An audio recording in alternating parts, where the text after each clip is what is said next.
बच्चों, आज हम लोग ह्यूमन इंसुलिन के बारे में बात करेंगे। तो सबसे पहले हम ये जान लें कि इंसुलिन क्या है। तो इंसुलिन एक हार्मोन है जो पॉलीपेप्टाइड चेन का बना हुआ होता है।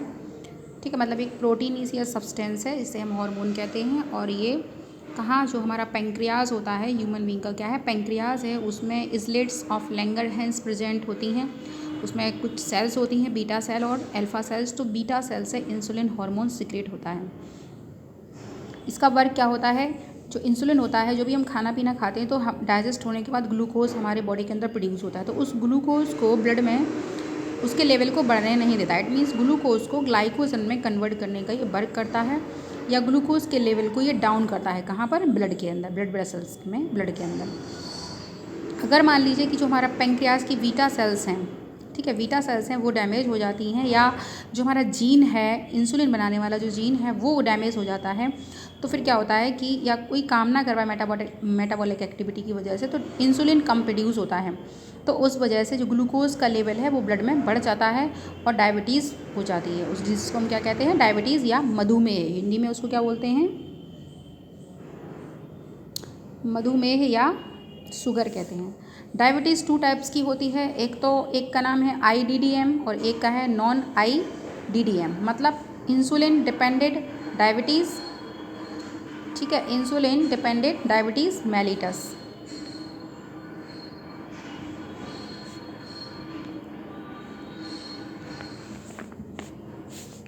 दूसरा जो है non insulin dependent diabetes mellitus, मतलब कि ये वाला जो है ना, ये जो है, इसमें ये डिज़ीज़ ऐसी है जो छोटे से ही बच्चों को होती है।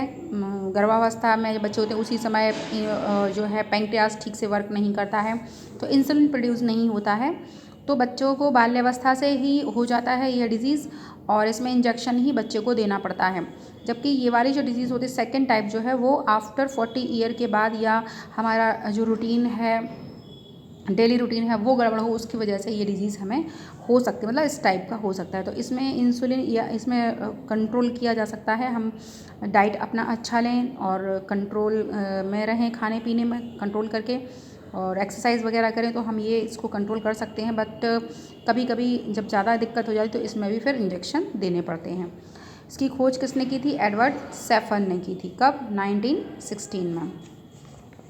तो जो जब ये कंडीशन हो जाती, जब इसमें इंसुलिन देना पड़ता है किसी को, तो इंसुलिन को पहले किस तरीके से बनाया जाता था? जो काऊ है या पिग है, उसका पेंक्रियाज निकाला जाता था। उसका क्या निकालते थे? पेंक्रियाज निकालते थे। उस पेंक्रियाज से इंसुलिन बनाते थे। ठीक है, तो इसके लिए बहुत सारे जो काऊ हैं या पिग है उनकी डेथ की जाती, उनको मारा जाता था। तो लगभग 100 ग्राम इंसुलिन या 100 ml जो इंसुलिन है उसको बनाने के लिए अपन को कितने, कम से कम 8 से 1000 ग्राम, ठीक है, मतलब 1 किलो के लगभग हमें क्या चाहिए पड़ेगा? पेंक्रियास चाहिए होता था। तो इसके लिए हमें बहुत सारे इनको मारना पड़ता था। तो इस वजह से जो बायोटेक्नोलॉजी है हमारी, ठीक है, जिसको हम पहले डिस्कस कर चुके हैं, बायोटेक्नोलॉजी, उसमें साइंटिस्ट ने क्या निकाला? जो फ्रेडरिक सेंगर है, उन्होंने स्ट्रक्चर बताया इसका, और स्ट्रक्चर बनाकर उन्होंने कहा कि इसको हम बायोटेक्नोलॉजी के थ्रू बना सकते हैं। तो सबसे पहले उन्होंने क्या किया कि स्ट्रक्चर को जाना कि स्ट्रक्चर कैसा होता है इंसुलिन का। तो उन्होंने बोला कि ये मान लीजिए कि कोई जीन है जो इंसुलिन बनाता है, ये जीन है, ठीक है। बॉडी के अंदर क्रोमोसोम्स होते हैं। क्या होते हैं? क्रोमोसोम होते हैं। क्रोमोसोम के अंदर क्या होता है? DNA या उनके अंदर जीन सिचुएटेड होते हैं। तो ये पूरा का पूरा जीन मान लीजिए कि इंसुलिन बनाता है। तो इसने ये वाला बनाया, ये क्या है? इंसुलिन चेन है। तो ये जो जीन है इसमें 3 टाइप के जीन होते हैं। एक जीन का सेट जो है ना, ये है हमारा, मान लीजिए A चेन बनाता है, ये बनाता है C चेन, और ये वाला जो पार्ट बनाता है वो क्या बनाता है? हमारा B चेन। तो A चेन और B चेन जो होती हैं, जो इंसुलिन होता है उसमें केवल 2 चेन ही पाई जाती। कितनी चेन होती हैं? 2। मान लीजिए कि मैं यहाँ पे बना दूँ, एक चेन हमारी ये क्या है? A चेन, एक हमारी ये कौन सी चेन है? B चेन है। पॉलीपेप्टाइड चेन होंगी, पॉलीपेप्टाइड चेन होंगी। पॉलीपेप्टाइड चेन में मतलब जो A चेन होती है उसमें 21 न्यूक्लिक एसिड होते हैं, और जो B होती है उसमें 30 या 30 अमीनो एसिड्स या न्यूक्लिक एसिड पाए जाते हैं। और ये दोनों ही ना डाइसल्फाइड बॉन्ड के द्वारा ऐसे जुड़ी रहती हैं, डाइसल्फाइड बॉन्ड के द्वारा ये अटैच रहती हैं, मतलब ऐसे ऐसे इस तरीके से, ठीक है। डाइसल्फाइड बॉन्ड इनमें पाया जाता है, यहाँ भी से ये जुड़ी रहती हैं। तो ये वाला जो सी चेन है वो जो अगर हम कहें प्रो इंसुलिन की बात करें, प्रो इंसुलिन जो बनता है, मतलब ये प्रो इंसुलिन है सपोज दैट, तो इसमें तीनों चेन होंगी, ए चेन, सी चेन और बी।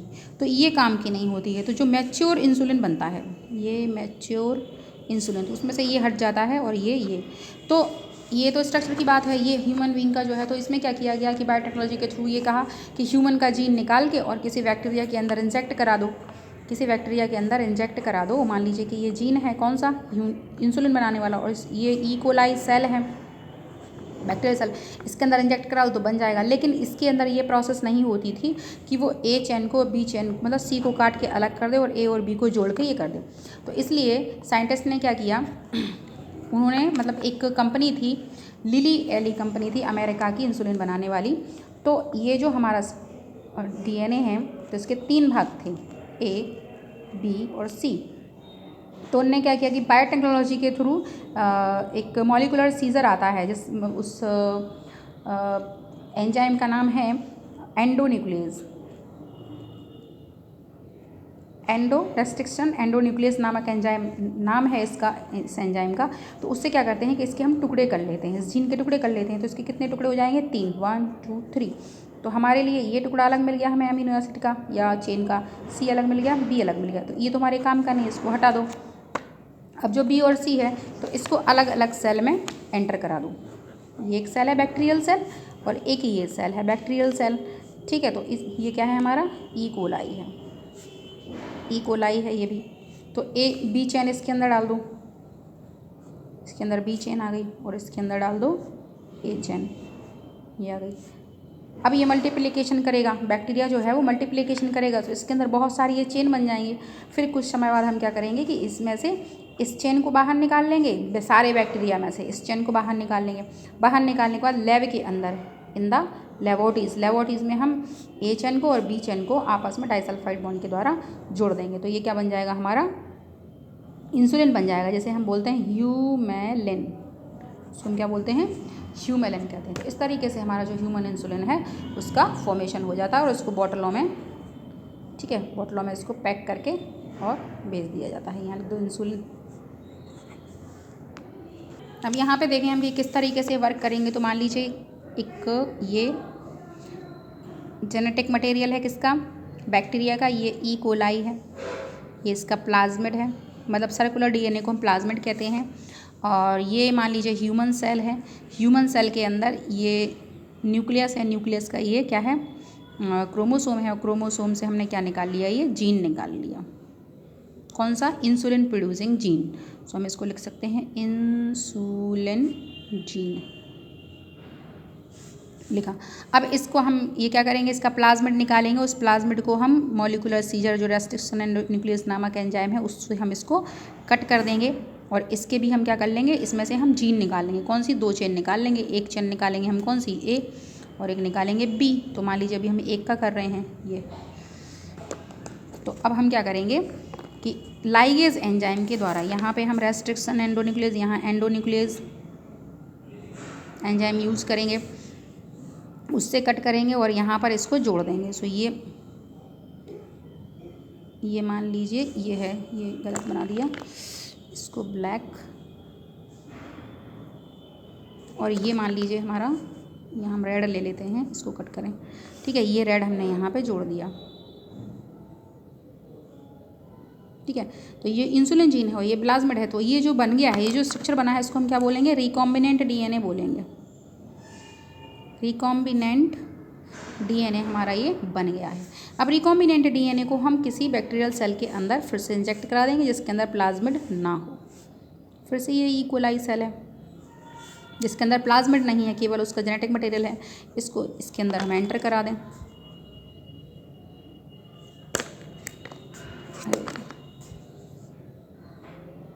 ठीक है, ये प्लाज्मिड। अब क्या होगा कि इसका हम क्या कराएंगे, मल्टीप्लिकेशन। इसका मल्टीप्लिकेशन रेप्लिकेट करेगी, ये सेल जो है वो रेप्लिकेट करेगी, उसमें रेप्लिकेशन होगा तो ये बहुत सारी सेल बन जाएंगी। सेल भी बहुत सारी होंगी, साथ ही साथ इसके अंदर इसकी भी कॉपी होगी, तो ये बहुत सारे बन जाएंगे। तो बहुत सारा जीन मिल जाएगा हमें, मतलब बहुत सारी चेन बनेंगी, यहाँ पॉलीपेप्टाइड चेन बना लेगा ये, बहुत सारी चेन। उन सारी चेन को जो हमने पीछे बताया था निकाल के लैब में डाइसल्फाइड बॉन्ड के द्वारा हम उनको जोड़ करके और इंसुलिन बना लेते हैं।